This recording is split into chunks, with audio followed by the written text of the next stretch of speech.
Some very interesting news coming out of both Puerto Rico as well as East Asia, China and Japan, with the fact that it looks like the Arroyo brothers, McWilliams and McJoe, may be taking on two of the biggest names in boxing, really, like in terms of like how they draw overall, and definitely at the lower weight classes. It looks like McWilliams Arroyo may wind up being the United States debut opponent for one Naoya Inoue, the WBO super flyweight champion Naoya Inoue, who a lot of people have been clamoring for to see stateside, to see on U.S. television with English commentary and the whole nine. No crazy streaming or website searching necessary. I think it's a really good fight, between these two. I'll get to that in a second. There's also the word that McJoe Arroyo, his brother McWilliams, former champion, former IBF super flyweight champion, is actually going to be dropping down to flyweight and facing off against the WBO flyweight champion Zou Shiming. Of course, former two-time Olympic gold medalist. Very long-standing amateur career, and was looking to try and break through in the West as well a couple of years back until Ruenroeng managed to kind of halt the sales on that a good bit. But these are two really intriguing fights as far as I'm concerned. McWilliams Arroyo, of course, people are familiar with him because he fought Roman Gonzalez in Gonzalez's last fight before Chocolatito decided to move up to super flyweight and face off against Carlos Cuadras and Cesar Ketso Rungvisai most recently. He's a big puncher, 16-3 with 14 knockouts.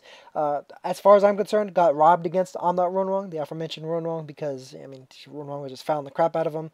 Arroyo did drop Ruenroeng. Arroyo did hurt him several times, and he wound up losing. What was it, a majority or a split decision? It was either a majority or a split decision. Can't remember off the top of my head exactly which one it was, but as far as I was concerned, I thought Arroyo won that fight, and I thought he pretty much was on the bad end of.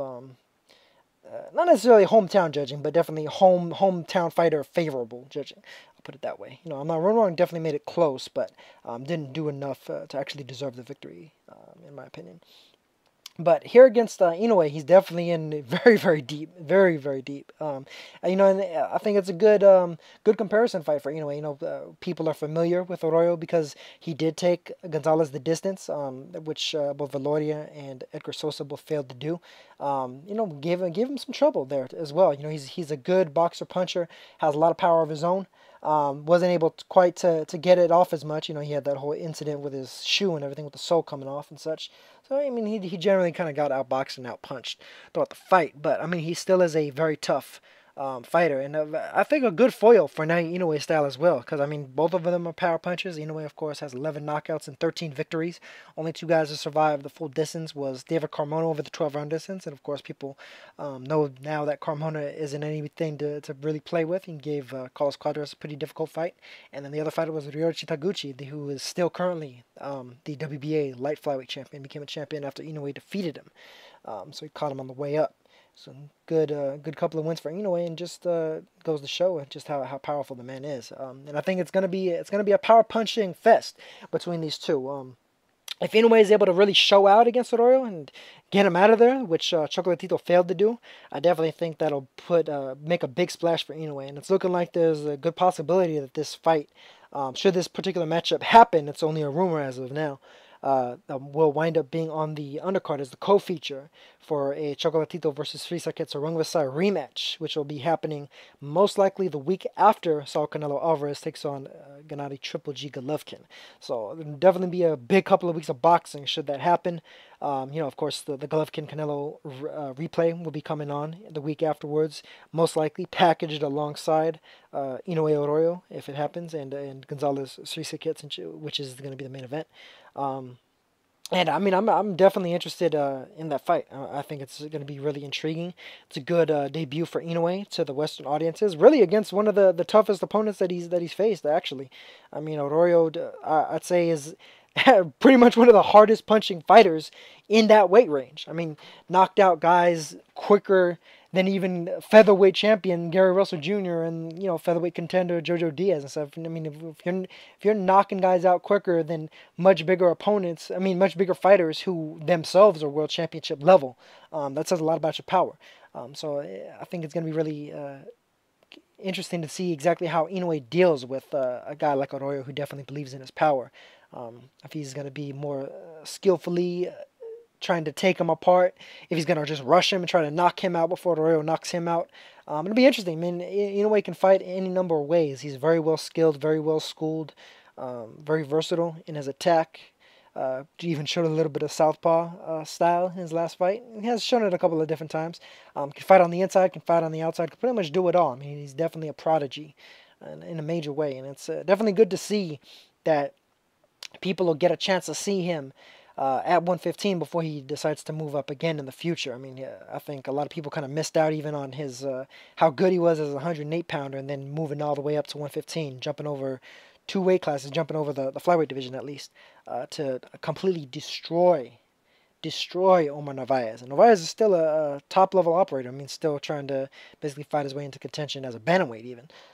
So in a way, he's a special fighter, and we're gonna really see how special when the time comes for him to fight somebody like an Arroyo, or if that doesn't come off, maybe a Quadras or a Strata or something like that. But I definitely favor Inoue. Inoue has looked extremely impressive his last couple of fights. I definitely think he's improving, as a young fighter should. A lot of guys, when they become champions, they start to regress a little bit. I think because it's almost like they're resting on their laurels. They can't quite have that same hunger to reach those high heights that they managed to reach when they became champion. But I think Inoue is definitely exceeding them, and I think it's gonna take a hell of an effort to defeat him. I definitely give Arroyo a chance, but I favor Inoue. I favor Inoue against probably anybody he's going to fight, and that might even include Chocolatito, depending on how they look going into that potential showdown.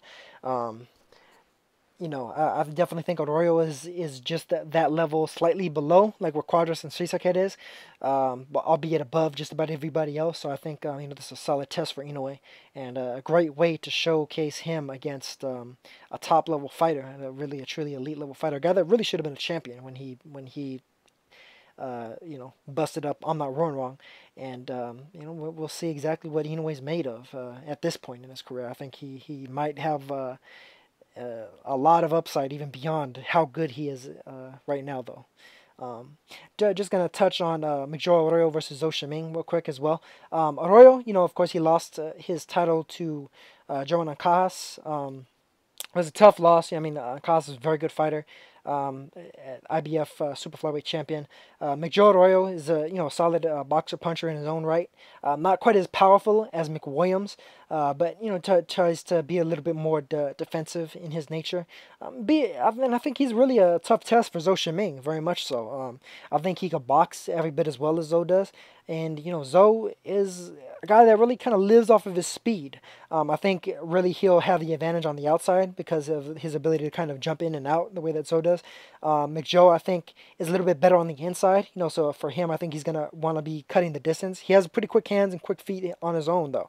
So I don't imagine that it'll take especially long for him to cut the distance. So a fight between those two might wind up kind of coming down to conditioning, really. I think skill level and speed-wise, they're roughly about equal. I mean, Zou has shown, a tendency to kind of be a little bit lackadaisical in there at times, I think, because skill-wise, I think he's really a lot better than people really give him credit for. I mean, you're not that successful even in the AIBA format, even as kind of janky as the scoring has been over the past couple of decades, without, having some solid skills behind you, and he definitely has. And him versus McJoe, I think, is really a solid fight. I think McJoe Arroyo, should he choose the campaign as a flyweight from here on out, he's really every bit one of the top flyweights as you could really have in the division. I mean, skill-wise, I'd put him up there against just about anybody, including like this past weekend where we had Andrew Selby against Christopher Rosales in that close fight. I think he's every bit as good or even better, more proven actually than both of them even. So good stern test for Zou Shiming, I think. And if he pulls through against him, it just goes to show that even as a guy without a whole hell of a lot of pro fights, I mean, he's definitely a tough, tricky fighter to deal with. Amnat Ruenroeng, interestingly enough, I might as well touch on him real quick. He's going to be fighting against Dado Gabantor in a comeback fight. Of course, he lost in the Olympics last year, all the way up at lightweight. Funny enough, fighting all the way up at 132. He's going to be fighting this comeback fight over in the Philippines, not in Thailand, but in the Philippines, in Gabantor's home country. at super bantamweight.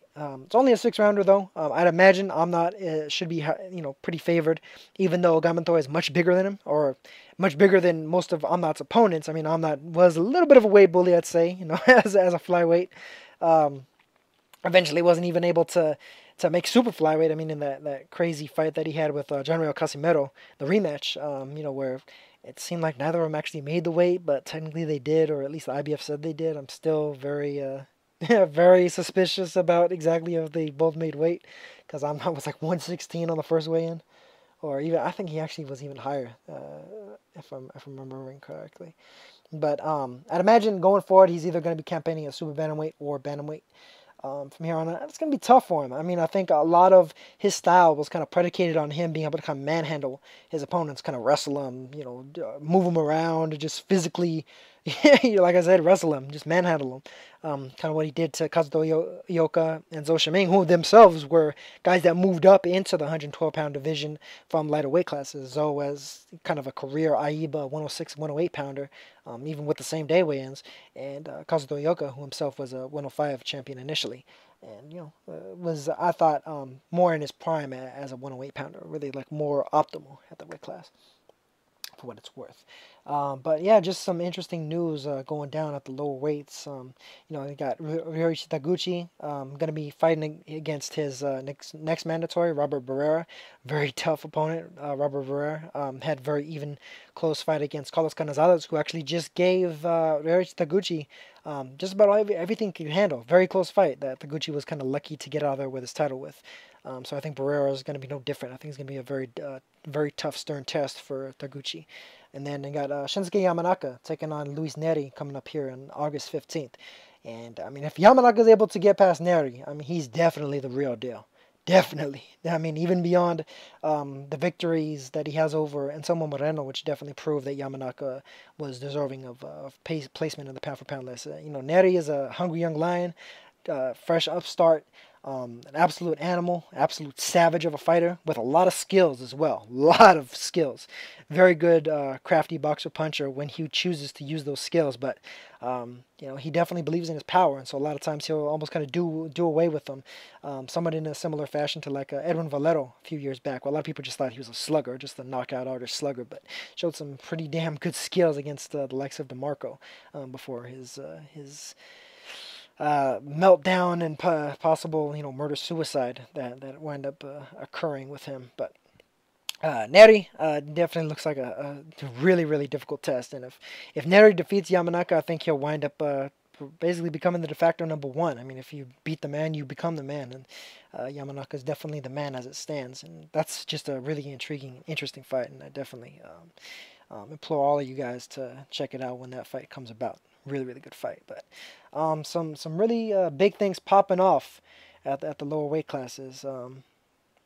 It looks like Pedro Guevara may be taking on Ken Shiro. As I mentioned in my recap of Ken Shiro defeating Ganigan Lopez, that Guevara was his mandatory. Guevara, of course, has a win over Ganigan Lopez previously, so I think that's a good matchup between him and Shiro. Very similar styles as well, and I think it'll turn out to be an excellent fight between those two. Good, solid fights with consistency. It's what a lot of the lower weights have been about the last few years, and it's only now. It seems like it's only now. Over probably about the last decade that the higher weight classes are starting to catch up and have some of these best versus best fights. Joshua Klitschko, Spence Brook, etc. But these guys, the Morenos and the Inoues and the Gonzalezes of the world have been doing it for a number of years, man. Just not quite getting the credit, but hopefully now they're getting a little bit more than they used to, and that's always great to see. So that's all I got to say about this one. I will catch you guys on the next. Peace.